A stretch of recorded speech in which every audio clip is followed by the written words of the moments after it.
questões, inclusive como forma de revisar, né, o que nós vimos na aula passada. Então, o probleminha, a situação problema que estava no sistema AVA foi esse primeiro caso aqui, o caso da Fátima e do Pedro, né, em que a Fátima ingressou com uma ação contra o Pedro e em determinado momento, durante o processo, a Fátima juntou documentos novos e o juiz não oportunizou ao Pedro vista desses documentos e decidiu condenando o Pedro a pagamento de indenização por danos materiais e morais.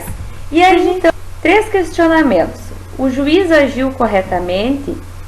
B. Haveria alguma argumentação substancial a ser utilizada na apresentação de recurso? E C. Com fundamento em quais normas o recurso deveria ser apresentado?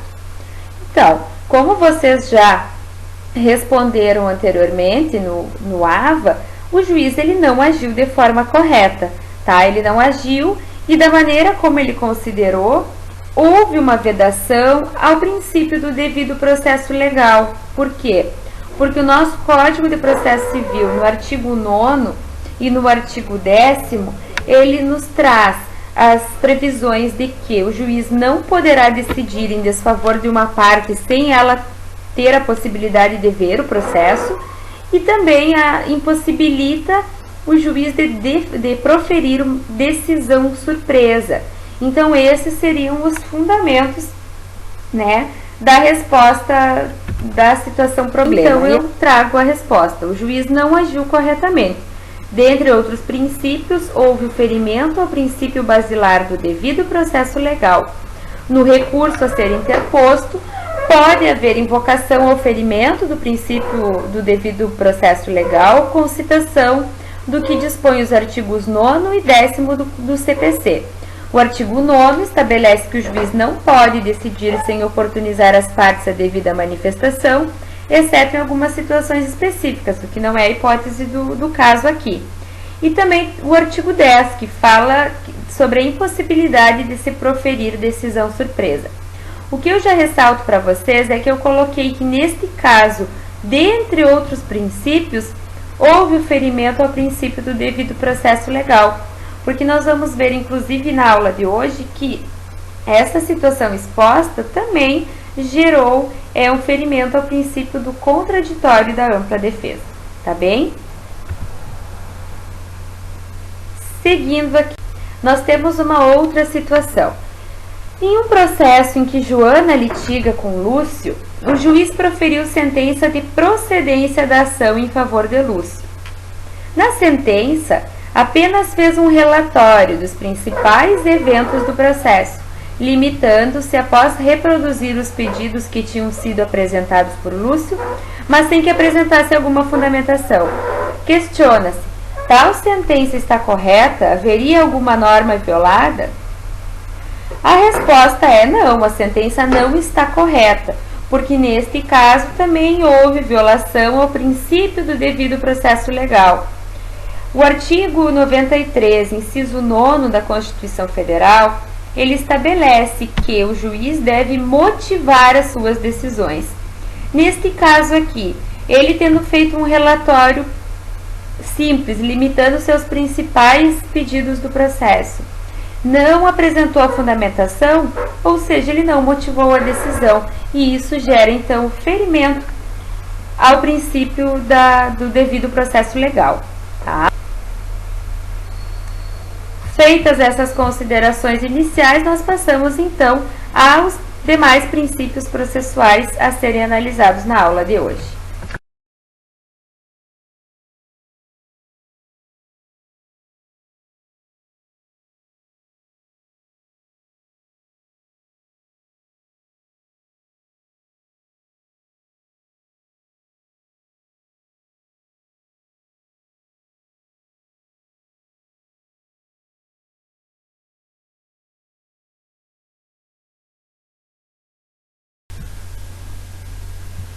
Outras situações que nós também podemos levar em consideração para verificar o cumprimento, a observação do princípio da celeridade processual e da razoável duração do processo, são fatores como, por exemplo, a estrutura do Poder Judiciário, Um exemplo disso é a questão da implementação do processo eletrônico.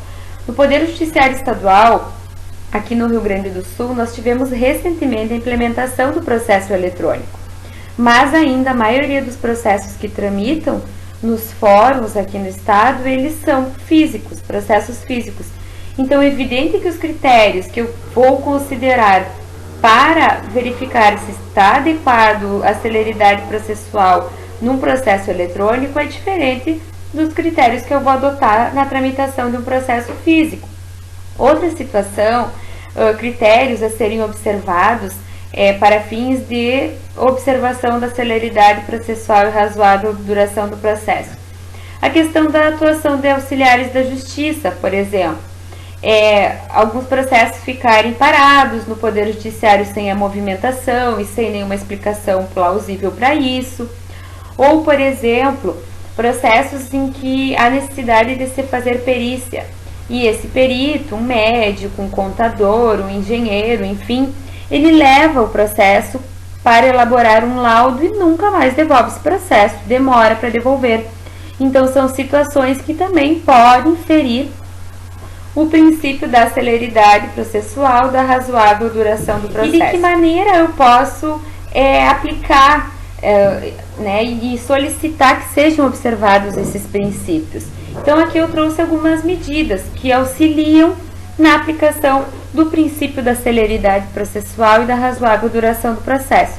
A existência de justiça especializada, tá? É uma delas, ou seja, existir uma justiça estadual, existir uma justiça federal, existir uma vara de fazenda pública, existir juizado civil, juizado criminal, em cidades maiores existir vara de falência, vara de família, vara de infância, tá? Então, essa especialização de justiça também auxilia a aplicação, a observância desses princípios processuais.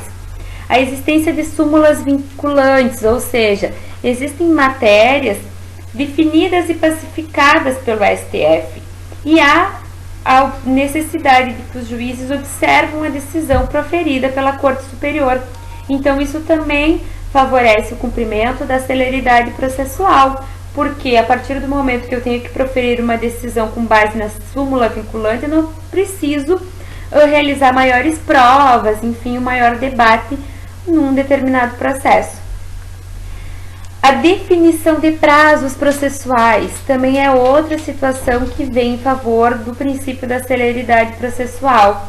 Ou seja, a partir do momento em que o nosso Código de Processo Civil, o nosso Código de Processo Penal, eles estabelecem hipóteses de observância de prazo, ou seja, eu tenho tantos dias para apresentar um pedido inicial, tantos dias para contestar, tantos dias para recorrer, e isso faz com que haja uma celeridade no processo. Ele também tem a finalidade de dar um rápido andamento ao processo.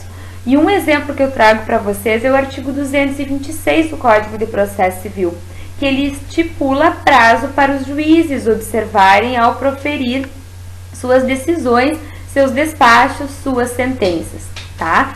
Ainda falando sobre uma medida que nos remete a essa situação de aplicação do princípio da celeridade processual, eu cito para vocês o artigo 12 do Código de Processo Civil, que também veio como uma novidade no nosso ordenamento processual. Esse artigo 12, ele estabelece que os juízes e os tribunais atenderão preferencialmente a ordem cronológica de conclusão para proferir sentença ou acórdão. Ou seja, o Código de Processo Civil ele veio estipular que aquele processo que chegou primeiro para o juiz fazer sentença vai ter que ser o primeiro a ser sentenciado, né? Então, observando essa ordem cronológica, eu observo também a celeridade processual, a razoável duração do processo. E quando não há observância da celeridade processual, eu tenho formas como cobrar que esse princípio seja observado. Exemplos disso: solicitação ao próprio juiz. Olha, juiz, meu processo está concluso, já faz tanto tempo e não foi analisado. Eu solicito que haja uma resolução do caso. Outra situação: o juizado, a Justiça Estadual é vinculada também a uma Corregedoria Geral de Justiça. Então, pode haver uma reclamação nessa corregedoria solicitando que ela cobre da Justiça de primeiro grau o andamento de um determinado processo. Também nós temos a possibilidade de aplicação de multas. Por exemplo, um processo que ficou por um prazo maior com um perito e ele não devolveu o processo no prazo estipulado, atrapalhando o andamento do processo, esse perito pode ser penalizado com uma multa. Um advogado que ficou com um processo muito tempo em carga, ele pode ser penalizado não tendo mais a possibilidade de ter vista desse processo. Então, são formas que eu tenho de exigir o cumprimento do princípio da celeridade processual.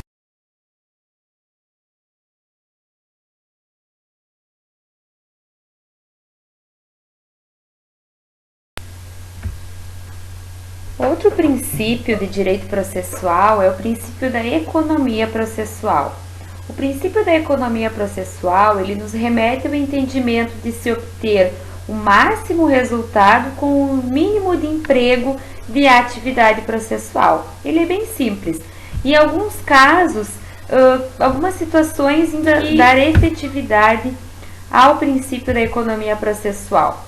Reconhecimento de conexão e continência. Eu peço que vocês leiam os artigos 54 ao 56 do Código de Processo Civil, ou seja, são aquelas causas que têm partes, pedidos ou causa de pedir semelhante, e eu reúno esses processos para que eles sejam julgados em conjunto, proporcionando assim a economia processual. Por exemplo, ao invés de realizar audiência e ouvir testemunhas em cada um dos processos de forma separada, isso vai ocorrer de forma conjunta, porque eles têm uma causa de pedir idêntica, por exemplo.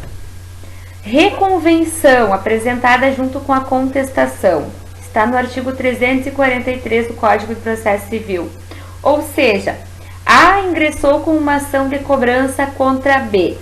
Porém, o B, ele acredita que em verdade não é ele que deve, mas é o A que deve para ele.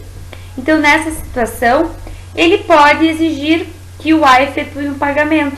E ao invés dele ingressar com outro processo judicial, ele vai fazer este pedido com a própria contestação, em sede de reconvenção, ou seja, um procedimento que vai evitar o ajuizamento de um novo processo, vai ser feito dentro da própria contestação e em observância, inclusive, ao princípio da economia processual. Indeferimento de provas que não contribuem para o deslinde do processo. O que seria isso?